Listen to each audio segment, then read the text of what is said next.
So we can start.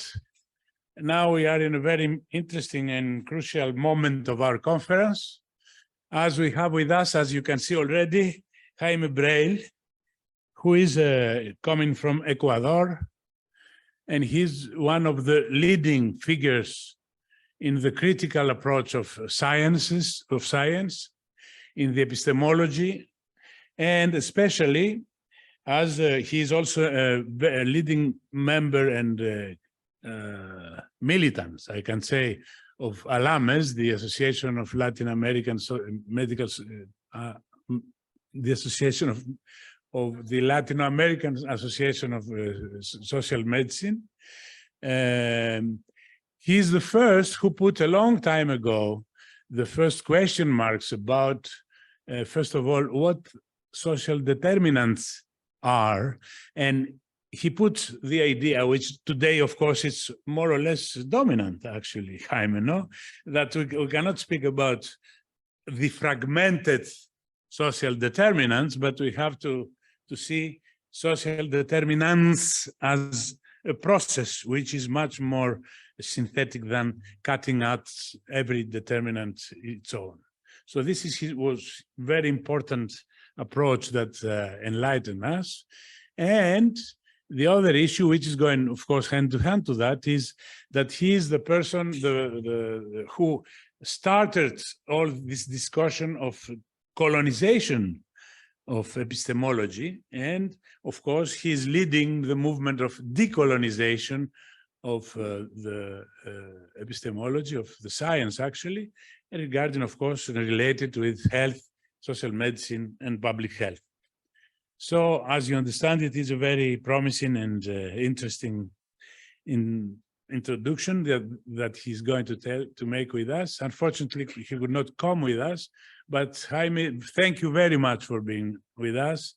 It's a great honor, first of all, great honor for us, and great pleasure to see you. The floor is yours. Thank you. Thank you. I will share my presentation first. Yes. Okay. First of all, for me, it's a good morning. For you, it's a good afternoon or early night. From Quito, Ecuador, I'm very glad and very honored to be here participating in this very important meeting. I thank you very much for the opportunity. So I will go over with my presentation, and I have named it Critical Epidemiology in a Pandemic Civilization. And there is a subtitle of the presentation, which is Daring Ethical Science of All Voices to Face Rampant Health Inequity. Okay, so first of all, I would like to express a fraternal greeting on behalf of the team of the Centro de Investigación y Laboratorios en Salud Colectiva of our university, Andean University of Quito, of Ecuador, to all participants in this important conference. My thanks to the organizing committee for the opportunity to share some of our experience, and very especially to Ferid Aksu Tanik, the president of IAHPE, Elias Condolis, the vice president, and Alexis Benos, my dear friend and honorary president of this meeting. This presentation focuses mainly on the challenges of building an integral critical thinking, disputing ideas and methodology and conceptions of action, of praxis, that reproduce hegemonic power.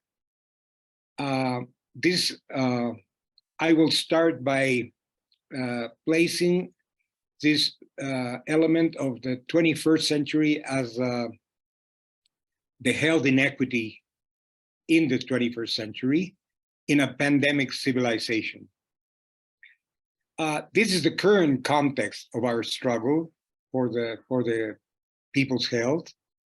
And it is a moment of 4.0 extractivist capitalism as a challenge for science, a challenge for critical thinking, a challenge for new methodology and new domains of action in a world of extreme inequity.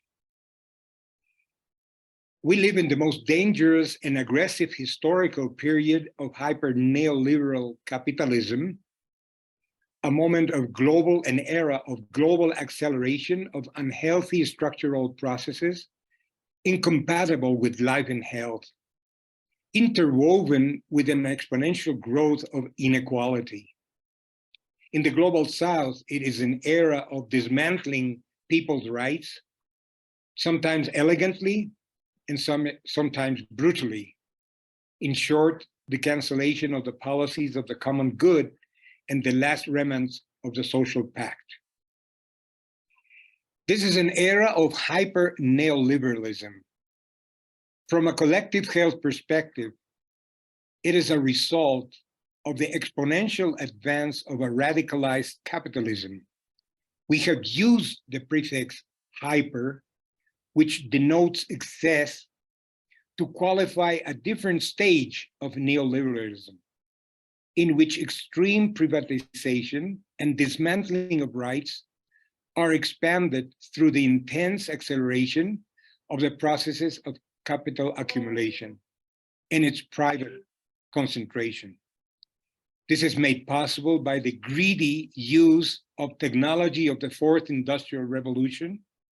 In other words, a capitalism 4.0, where the interdependent processes of private wealth accumulation and massive social exclusion are accelerated and occupy new dimensions of life through an exponential growth of the productive force and the penetration of the extractivist process in new spaces in dimensions, opening capitalism to the nanospace, to the cyberspace, etc. So how did we arrive in this 21st century at the convergence of greedy, productivist uses of new technologies? Technologies are not the problem. We are all users of good technologies, of the good uses of technology. But I am speaking about the greedy, productivist uses of new technologies, which make possible accelerated capital accumulation. In the historical material background of this process, we find the acceleration of structural inequality. Thomas Piketty and his team have used the word hypercapitalism. This will mean that capital will continue to grow much faster than output and income. In simple terms, this regressive trend implies that the past will devour the future, in Piketty's and his team's words. And you can see the trend, the historical series, with inequality data showing that the gap between private capital income with respect to income and value of production that existed through the 20th century is becoming much larger. As you can see here in the graph, we are more or less at this moment, and things are getting even worse with time. The acceleration, the exponential growth of all the forms of inequality, of inequity are there. And of course, this acceleration, this 4.2 capital acceleration, implies an exponential growth of large private income, but unfortunately, precisely in this moment, a concomitant dismantling of rights. As you can see in this graph, this is the percentage, the growth of percentage of income of the 10% of wealthier people, and this is the graph of union membership, which has gone down broadly and in many countries. So we witnessed then the global collapse, not only of life and health in this 21st century, but also of ethics and human rights. And how did we arrive to this most aggressive extractivism? I will afterwards, you can take a look in this recording. You can go over this table that I'm going to present. I don't have time to stay in every detail of the table, but I ask you to see it afterwards, so you can understand how I am exposing this brief historical review on extractivism, extraction, and its acceleration. Here you have the timeline starting in the first industrial revolution of the 18th century, going to the second industrial revolution, the third and fourth, and then you find here that the material or productive force that is underlying in each of these periods it changes from the mechanization of work to mass production to automation, and then to productive virtuality at cyber and nanoscale with limited or no regulation supported by digital thinking, what has been wrongly called artificial intelligence. I can say afterwards that it is not intelligent and it's not at all artificial. But this 21st century is where I'm going to state at this moment, we find a globalized extractive systems in real time that operate globally in real time, convergence of cyber physical systems, technologies of the fourth industrial revolution. And in terms of the cumulative process of subsumption and production of life, we find that there is a cyber physical subsumption of thought, an algorithmic subsumption of the functioning of cities, of institutions, of the state even, and a cyber determination of life, broadly speaking, which puts in the center of this problem the algorithmic governance by artificial intelligence. So we have the system has converted the wonderful resources of technology in an acceleration of destructive productive forces. So agro-industrial, just to give an example, agro-industrial and mining monopolies are being globalized. Contamination in all its multiple forms of spaces, of food, of people, of workers, the multiple toxicity in workers, communities, ecosystem is on the run.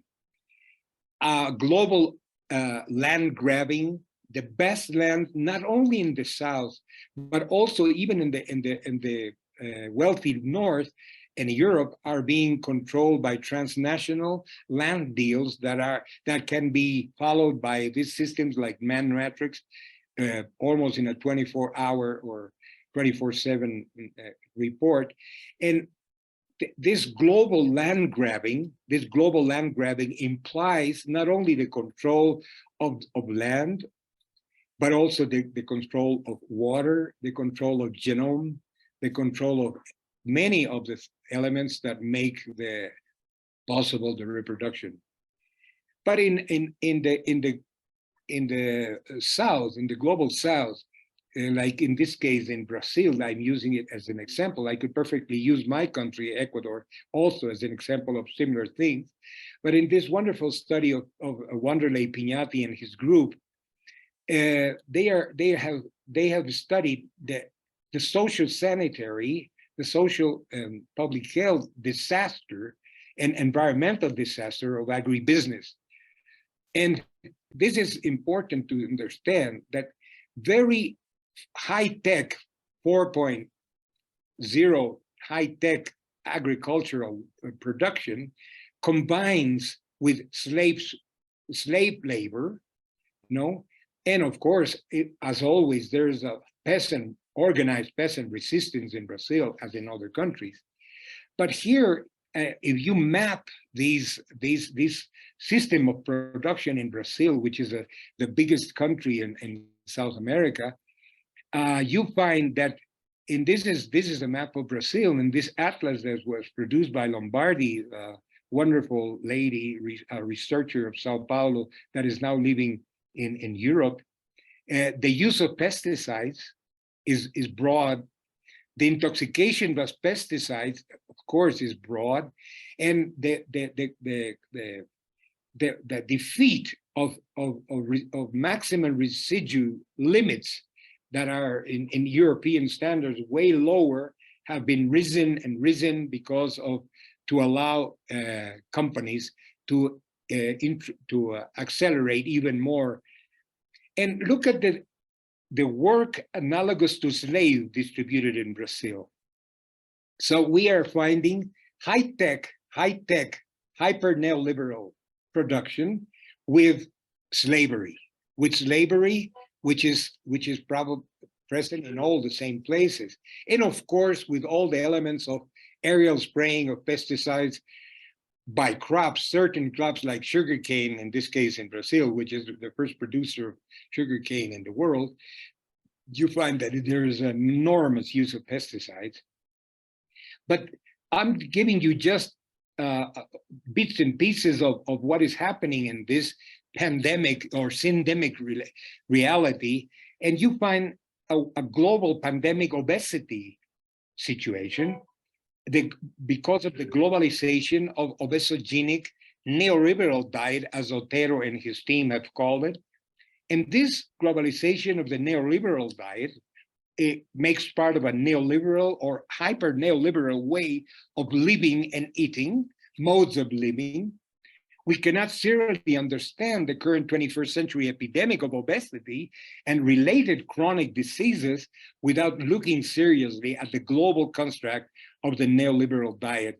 And I would say the neoliberal way of life, which is not only urban, it's also experiencing a turning point in the neo-rurality of capitalism. So this obesogenic diet is also a toxic neoliberal diet in which implies profound impacts and very dangerous impacts in the food system products and even in breast milk. So like in the dossier, which was produced in Brazil on the destructive expansion of agribusiness in the Brazilian reality, we have a translation in Spanish of this dossier members of the Congress need.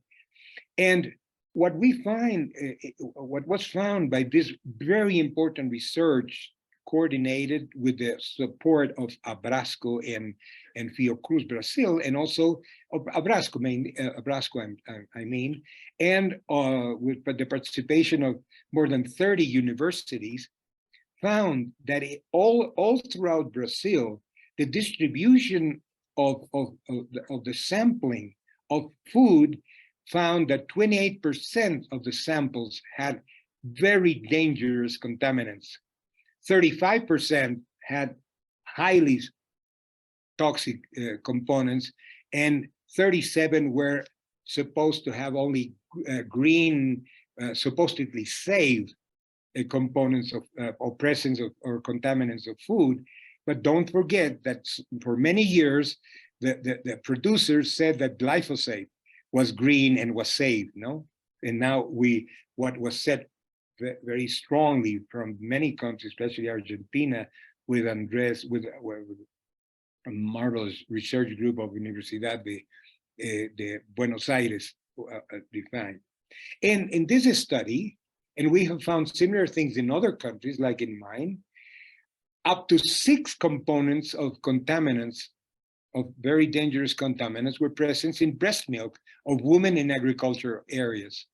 So we're speaking of a process, and in Ecuador, this very important research about agrotoxics in Ecuador also shows the same thing. And it's a war on health, it's a war on population, not only of the producers that are directly exposed, but also the consumers that are having these diets. And dangerous pesticides in typical Ecuadorian dish has been proven. And so this is the point that I want to arrive to. This 21st century is a multiple crisis era of catastrophic expressions. And I underline 6 main interdependent expressions which occur or are generated by the same social historical matrix. First, a concentration of private wealth with massive social exclusion. Second, a widespread and global dismantling of healthy lifestyles or lifestyles that are health protective, with the emergence of a syndemic cycle in the 12th century. Not only pandemic, it is syndemic because it is the combination of all these destructive processes. Third, the authoritarian and populist construction of geopolitics and management. Fourth, the global unleashing and acceleration of catastrophic climate change, which is linked to the same elements, the same processes that generate the other elements that I have been speaking of, generate this catastrophic climate change. And what is very worrisome from the standpoint of universities, research centers, social groups which are researching the reality, is that there is an objective and ethical crisis of scientific technical knowledge in health. I'm going to speak about the problems of strategic ignorance that is built institutionally, that is institutionalized, planned systematic disinformation. So all this makes a very, very explosive, very dangerous situation for the peoples of the world. And this socioeconomic, this economic political situation is, of course, intertwined with the cultural elements of a civilization that is a support in terms of what Henri Lefebvre would have said, that space, social space, supports and is produced socially, but it also produces impacts in the social development. So there is a link also with culture and all these things that are happening. And Bolívar Echeverría, a very important philosopher, Latin American philosopher, has said that three elements of the civilization: a desacralization of Mother Nature, converting it into a continent of resources for profit; the secularization and corruption of politics; and the extreme consumerist individualism. So these are three cultural bombs that are really helping reproduce this material historical metrics that I have profiled. And in all this scenario, Cartesian health sciences produce the illusion of knowledge and plan ignorance in hegemonic epidemiology.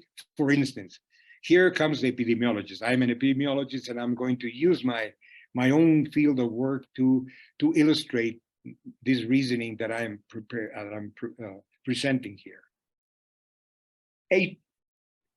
This is to say, or to support the argument that a truly transformative and objective epidemiology, which is the diagnostic hand of social medicine, of collective health, of public health, epidemiology, a truly transformative and objective epidemiology can only be achieved by reforming the epidemiology of power and functional academy. When I say functional academy, I mean academic institutions that reproduce the science of power and that have a connection, a umbilical cord to the structures of power of the countries. We need an epidemiology that breaks away from the moorings to represent all interests and penetrate reality, especially now to reveal the processes behind the current global catastrophe of life and health. So it is not possible to contribute to this deconstruction and reconstruction that we need to push forward in the academic field and of the failed health system and develop a new scientific epidemiological model with patches and critical words used in studies and presentations and reports that only use critical reasoning marginally, but the essence of its epistemological, theoretical, philosophical construction is Cartesian. So this is one of our struggles that I need to insist in some basic concepts and ethical and epistemological challenges that we are facing. I am based in this presentation of my last book, which was published by Oxford University Press, Critical Epidemiology in the People's Health. For the Spanish-speaking comrades, I have the good news that the translation to Spanish is ready and will be published in the next 2 or 3 weeks, published by an agreement and a co-edition of my university with the National University of Mexico, UNAM, and Claxo, the Center for Social Sciences, Latin American Center for Social Sciences, Claxo of Argentina. So in this book, what I'm saying is we have to produce a movement in the critical thinking world of transforming knowledge, and of course transforming the notions and the prescriptions of action. We have to transform this Cartesian linear theory in a theory of complexity. We have to transform a linear empiricist methodology, a peak of the iceberg logic, in a methodology of a metacritical, transdisciplinary, intercultural construction of knowledge, and a philosophy of praxis which is functional, unicultural, academicist, in a philosophy of integral transformative practice, which is radical, neo-humanist, ecosophic, non-patriarchal in its essence. So the different forms of entry and enunciation of science and its methodology have to be brought out. And from the hegemonic Cartesian perspectives, some myths or elements of systematic scientific ignorance have been reproduced and constructed. Research and practice myths, like the one that says having good specialized training and mastery of the instruments is the key issue. Only that. 2, having clarity and mastery of politics is the main key, with that you make any action and thought a consistent transformative act. Or the worst of the myths, to be practical, the important thing is to be in action, and in this way, products are produced. Policy and scientific theory are two important but separate things. Having a robust method for research and a space of action that generates products is what counts. The rest I leave to theoreticians and methodologists. This is absolutely absurd, and this schizophrenic structure of the academic world is limiting. And there are 3 forms of conventional scientific inconsistency. One coming from linear positivism, the line of neo-positivist Popper, where what counts is to master conventional objectivity, which has been critically scrutinized in recent decades. Theoretical rationalism, what counts is to theorize and intuit from experiences.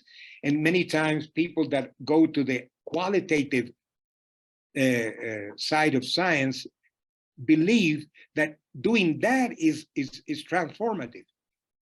We're going to show at the end of this presentation that we need to transform even the Cartesian qualitativism. And finally, the trend of pragmatism with the thinking of Dewey or Peirce. What counts, as they say, is to have good instruments, to obtain practical products, and to make them public. So this comes from where we were struggling to more and more stress the fact that we have to do a profound philosophical, methodological transformation of research and of action. When these myths are embodied in the university research centers and academic nuclei, they become imperceptibly or evidently part of serious problems of Cartesian linear knowledge. I reduce to these 4 elements those Cartesian, the elements of limiting, distorting Cartesian linear knowledge. Reductionism as a method, strategic ignorance, epistemicide, and the theories of causality, including the social determinants of health theory, which is causes of the causes reasoning, which is functional, which produces functional governance. And in this text, which I ask you to go over late afterwards, I have summarized what this reductionism implies, which is what I have been stating out in this moment. So Cartesian reductionism and determinism, I think I can use an example of this pandemic to show you what I mean with an example. Let's explain first what I mean in terms of in epidemiological terms, what Cartesian reductionism and determinism is, like the fundamental notions of linear conjunction and quantification of the parts. So first of all, we fragment reality in risk factors, risk factor A, B, and C, for instance, and we combine these risk factors in a causal web, where this causal web is the linking, the external linking, the typical reductionist method of fragmenting and then linking empirically and producing a mathematical model of, let's say, whatever model of factorial model or regression model, etc., to only describe the links of those factors and the probabilities of such relations. That is all we can do. This is typical reductionist inductive determinism. And pandemic is seen from this Cartesian model in a fashion like this. This is very simplistic, of course. There's a simple regression model that I have produced, like, for instance, X1 to 8 causes or risk factors, and they are put in a mathematical model to understand the frequency, probability, and shifts in trends of SARS-CoV-2. So we have it, for example, like this produces elements, like you say, what is the reasoning? That the important is X1. It's the factor, it is the partial, is the part of reality that we have to act in. This peak of the iceberg action, which says you have to act over viruses directly, that is all. And of course, all these other variables that you have to act over. Let's put the case of vaccines. It's vaccines. For instance, there's a very historical, very important production in terms of making visible the absurd way of considering that vaccines are the solution for everything. I am not let me explain to you, I'm not an anti-vaccine guy. I'm only explaining to you that we have to to make relative the role that elements, that functional elements like vaccine play. Like in the case of England and Wales, let me give you an example of the ignorance of underlying processes that this report showed. Like, for instance, if you put the trend from the 19th century to 1960 to the 20th century, and of the standardized average mortality rates, McCune found, and he had a prize for this, not only for tuberculosis but for every other. Not only the mortality rates of tuberculosis, but others. You know, there's a study, of course, and that a descent was in typhus was demonstrated before even the identification of the bacillus, and much before the chemotherapy was used. All this descent, this change, this shift, this profound shift of the presence of this disease. And vaccines came in the last moment. So this is not to say that vaccines are worthless, that we don't have to use them, but converting them in the panacea of in this pandemic is only part of this elaborated, constructed scientific ignorance to make the road to big business. And when you look at things, like, for instance, this study that was published in the European Journal of Epidemiology, where it found that increases in COVID-19 are unrelated to levels of vaccination across 68 countries and 2,947 counties of the United States. The correlations were not there. There was not this supposed direct relation. And of course, when you start understanding the profound and more complex multidimensional elements of the pandemic, you start understanding that microorganism viruses, their genome and dynamism are neither unique or even primarily molecular. Yet they're not uniquely molecular or primarily molecular. All these combinations and recombinations take part in ecosystems and social ecosystems that are being profoundly transformed in a way that they boost these consequences. So immunity is not a purely biological process, or something that immunology and critical genomics have corrected, of course. There is a social determination of the biological embodiments of this load, this viral load that penetrates in the human being, genetic recombination, induction of pathophysiological role of ACE2, macrophage activation syndromes, antiphospholipid syndrome, etc. All of them are socially determined process because the biological is not developing in a vacuum of social determination. The pandemic has not been understood as a complex multidimensional process because of that reasoning. And you find, when you see this graph, the big box is nature. The next smaller box inside it is society. The next box is the groups that make up society, particular groups, the general society, particular groups, and the individuals is the smaller box where the individual life with a personal, familial living style, practices, identities. So the pandemic, to be understood, has to be multidimensional because the nature is being transformed with these G1 processes, society's relation, regional, ample, or sub-regional relations are transformed. Communities and groups, modes of living, patterns, collective typical of exposure and vulnerability are changed. And the individual life plays, of course, is a reality that has to be studied and tackled. The individual problems have to be taken care of in the hospital or in the healthcare spaces. But of course, this is only a part. This individual action domain is only a part, which if it is falsely separated from what are the other dynamics that make the results that result in these personal, biological, psychological, genotype, phenotype embodiments.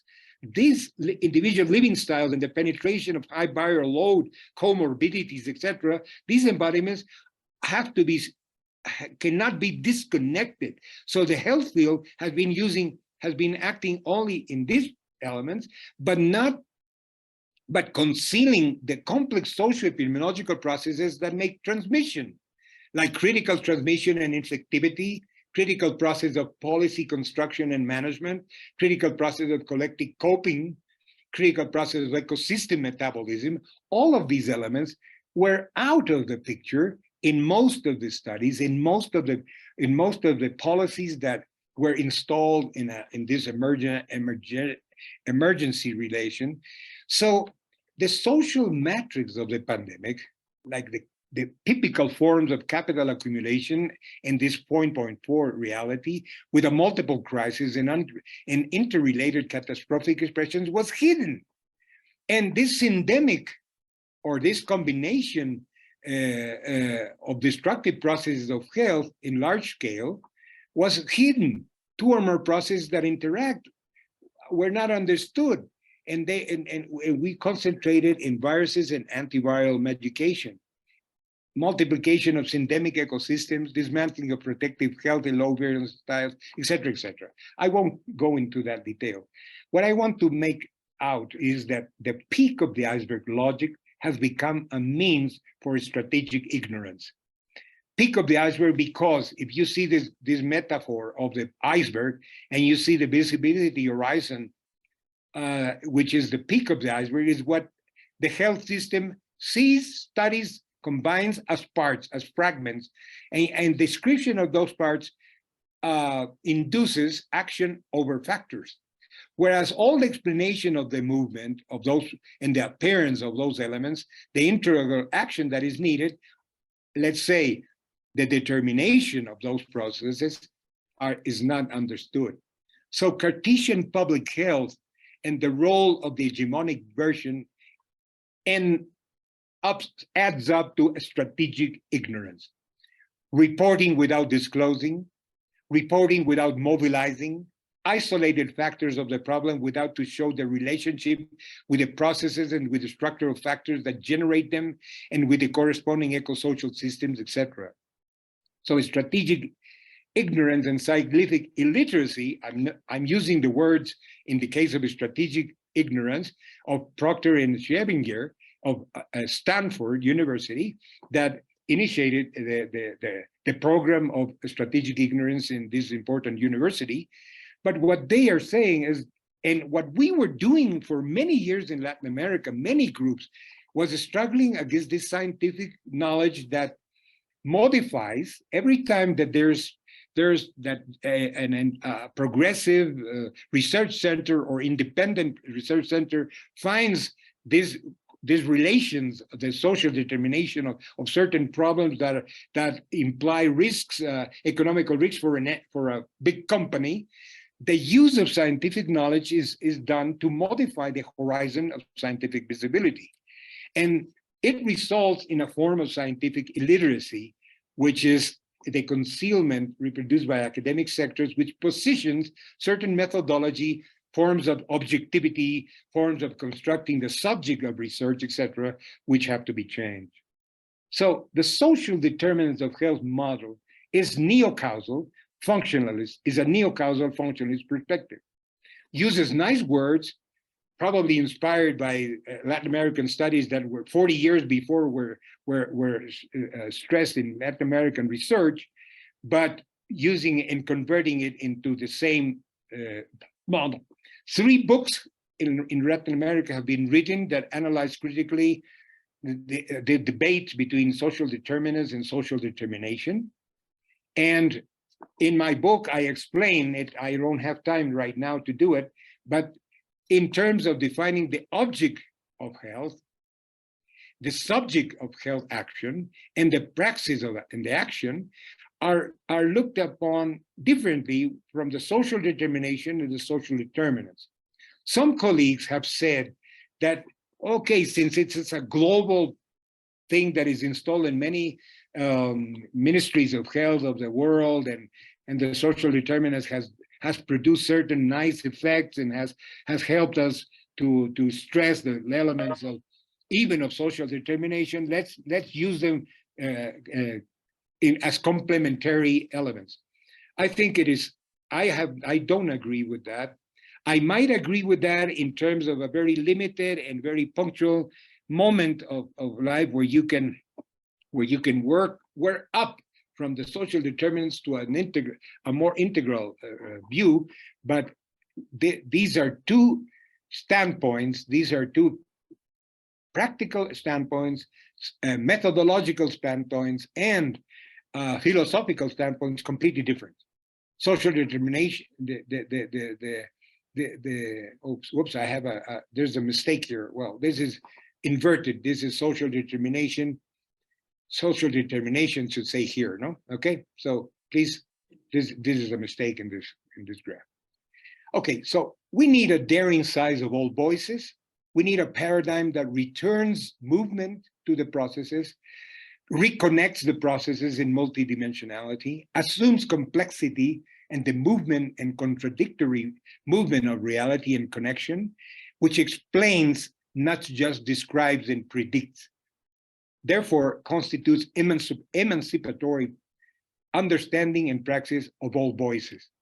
And social medicine has been our foundational, our foundational precursors are in social medicine, both from the North, like say, all the works of Rudolf Virchow, Henri Sigris, George Rosen, etc., were very important for understanding that radical measures instead of simple palliatives have to be understood, that economics, culture, philosophy, arts, etc. are all part of health, and that historical transformation, socially determined conditions of public health have to be understood. But we also have precursors in the Latin American social medicine, like Salvador Allende in Chile, like Ricardo Paredes in Ecuador, like Ramon Carrillo in Argentina, only examples. and Salvador Allende with his Chilean socio-medical reality, or Ricardo Paredes with his study of the imperialist mining company in the 38, Gold and Blood in Portobello, and a very important epidemiological study of workers impacted by first multinational mega mining, or Ramon Carrillo with the synthetic public health plan for Argentina, etc. All of them have been foundation elements for our work. And of course, so we need to rethink ourselves. We need to transform our understanding, our way of researching. And we are glad that we're getting signals from the North, like this editorial by the general editor of the Lancet, which says, after reading our books, says we are trapped in a linguistic cage from which few of us can escape. We are comfortable in our epistemological prisons. If we break free, and he says, especially those of us who language in Anglophone confinement, if we break free, we are afforded an insight into a different world, one where the assumption, practices, and outcomes might be so completely different from our own that we can only marvel at our own parochial limitations. I was amazed of the profundity of this editorial and the sensitivity to the South. This signal of what we have lived with you guys, with you comrades, for many decades, but big science journals never took any importance. They gave any importance to Latin American production in Brazil, in Mexico, in Argentina, in Peru, in all South America, in Ecuador. And I think they're starting to listen to us. And I think this is wonderful because progressives from North and South science have to be together with the Asian, with the African, with all the voices of the world have to make a new science and understand health as a multidimensional process using complex thinking, which goes beyond the pharmacobiological model, the individual assistance and care, and Cartesian public health as a complex process and not as a result of risk factors. That means that we have to understand collective health, public health, and individual health as different dimensions, but not only what has been the dominant trend is to have part of a public health, which is which is strongly Cartesian, individual health that is only Cartesian, and no collective health that works about all the other elements that make part of health. Thinking about the complexity of health and the metacritical method is very important. And collective health is a complex process of social reproduction that encompasses all dimensions of reality. This graph, which you can go over later, is the connection of the society, the collectives and living modes of collectives, the individuals and lifestyles. We are used modes of living in the collective domain, and we use lifestyles individual domain, which in the embodiments that we have here, which are embodiments in the genotype, phenotype, in the Sikhism and the spirituality. But we have here collectives and living modes which are crossed by class, gender, ethno-racial relationships, modes of life with their patterns of exposure and vulnerability, and society where the rhythm and the movement is the social reproduction of accumulation of capital with its political and cultural relations. And in all these dimensions, then we have this metabolism with that that has been understood for many, many decades. A key element for the scientific transformation of the health sciences is redefining what is a plentiful wellness and healthy living condition. And we have proposed for that to use a metacritical methodology as an emancipatory tool of the paradigm of social determination. That substance is defined by the processes that underpin and reproduce life and healthy living. So the substance of health reform, of health struggle, and the substance to understand, which is made possible by this social determination approach, is, and the substance of plentiful wellness and healthy life It must be constructed, measured, and reinterpreted in the light of complementary analysis of the bioethical principles of healthy living addressed by critical epidemiology, and in the case of the Andean countries, the summa causae, ali causae of the Quechua indigenous peoples, their ecosophy, which is very important. So we say that the mode of social reproduction generates historically forms of sustainability, of sovereignty or not, of solidarity or not, of security, of biosecurity integral or not, sustainability or not, etc., which is where you have to put your eyes, because these 4 S's of life are: 1, the capacity for present and future reproduction of life, the autonomy in the conduction of the way of life, the solidarity and organicity of an equitable civilization, a protective logic of the common good and organic popular people's organization over strategic interests of capital, and the security of life. And all these 4 S's are systematically destroyed and degraded. And so when we approach this understanding, we use from the academic source these elements, but we study the indigenous proposal of what is a summa causae. Every culture has its definition of wellness, plentiful life, and healthy living. And this is what we learned from the indigenous peoples.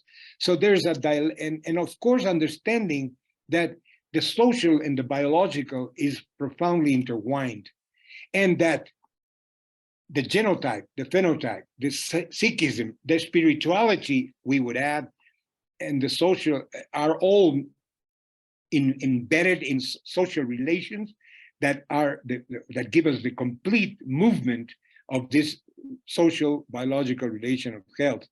And the social determination of health is, as a complex dialectical movement, is precisely, can only be understood if science, research, and the logic of action is built in a participatory process, and which includes, for this we are based in Carlos Matu's triangle of action. When the project, the counter-hegemonic project, the project, and the group, the social block that has to be built, and the scientific and knowledge capacity, all is intercultural, all is participative, and all depend on each other. So to build a program in lines of incidence, to build an intercultural transdisciplinary social block of affected involved, to build and develop scientific production with metacritical research methodology, we have to have participatory science, which is not researching and then informing the community. Material, cultural, and spiritual context, or basis for possible lifestyles and living, substantial differences in the way of life, hence patterns of exposure vulnerability are all intertwined. And we must distinguish between inequity and inequality. In Spanish, we distinguish between inequidad y desigualdad, because one is the structure that defines, the social historical structure that defines the profound differences of access to power to define the 4 S's, and the inequalities, the desigualdades in Spanish, are the effects, are the peak of the iceberg consequences of inequity. Many times this confusion doesn't allow us to understand. So we are using the metacritical concept that explains this link of forms of understanding of the academic and of the popular groups, of the social groups. The metacritical is because, to explain it, they have to get in profound dialectical relation to transcend, to transgress, and transform their original forms. This is a way to have a superior form of knowledge that is only the consequence of this, of the intertwining. And the meta notion also implies methodology, because we are not in this discussion of quantitativism, qualitative versus quantitative research. That this is absurd. Reality is not qualitative or quantitative, is not absolutely qualitative or quantitative. It is our approach to understanding a reality that is both qualitative and quantitative, that we need to overcome the Cartesian reductionism of statistics as a meta and with meta inference, and of the conventional Cartesian anthropology, which uses narratives in a Cartesian way. We don't believe in mixed methods. What we believe is in the intertwining of qualitative and quantitative elements, like metacritical knowledge of description explanation with data that intertwines with description explanation with narratives. And this makes possible a construction of explanations, not only descriptions or possibilities, which is a metacriticism of knowledge. And instruments of metacriticism, we use a critical process matrix and a metacritical methodology. All this is explained in our book, so I don't have time round to stay in this, but we have instruments for doing that. The critical process matrix is a socially determined multidimensional instrument to understand all these complexity. We produce analytical nodes through this matrix. These nodes convoke evidences which are qualitative and quantitative always. And these nodes are connected because they make part of a process.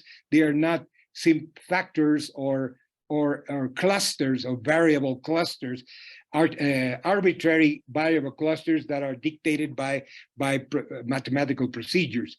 We can use clustering, of course, but as dependent of this logic, which introduces the real elements of knowledge. And these nodes, paraphrasing Walter Benjamin's definition, are dialectic at rest. Those processes, because this is movement.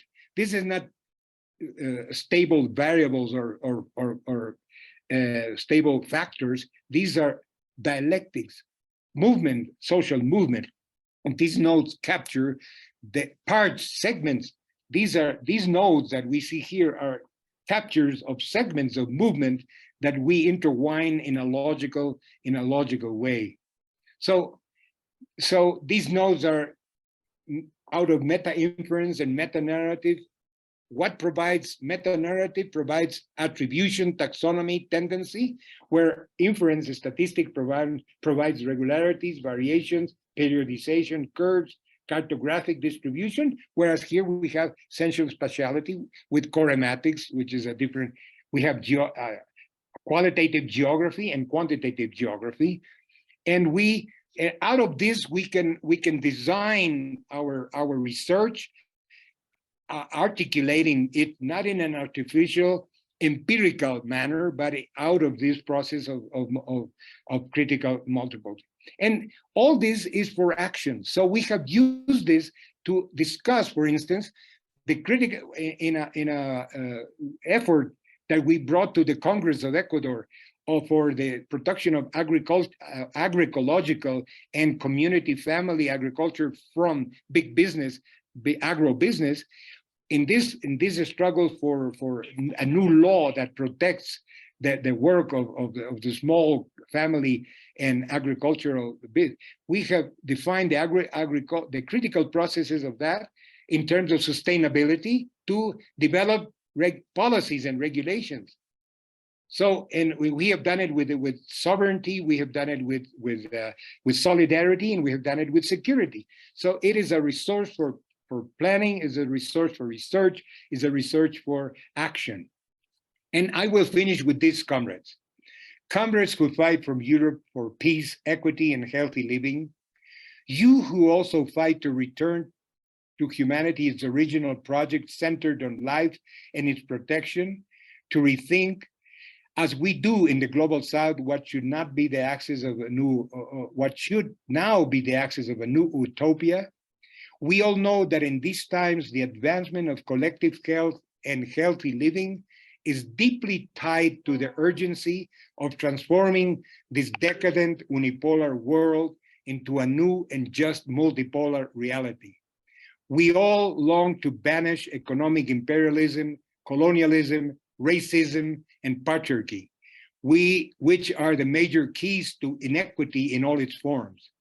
But that leap, dear comrades, seen from the South, historically wronged and plundered by the empires that forged a world structurally incompatible with life inequity, cannot now become a new multipolar reproduction of the same, a simple change of oppressors. You Europeans, like us citizens of the South, in this historical scenario, we are losing control of our lives. Therefore, we must fight from all continents, from all peoples and cultures to bury this reign of accelerated and technologically sustained greed and open the only bioethical and politically valid horizon, which is to return the human project to its original foundations, working for planetary health, which will only be feasible by derailing the economy and politics of the principles of healthy living. These principles have merited various names in different cultures, but ultimately they can be summed up in four fundaments of life: sustainability, sovereignty, solidarity, and security. They are the canons that should mark the plans of government and the struggle of the peoples. Without the real validity of these principles embodied not only in the state plans and policies, but also in the governance of our academic spaces, we will continue to pave the way to new hells with illusory technocratic formulas.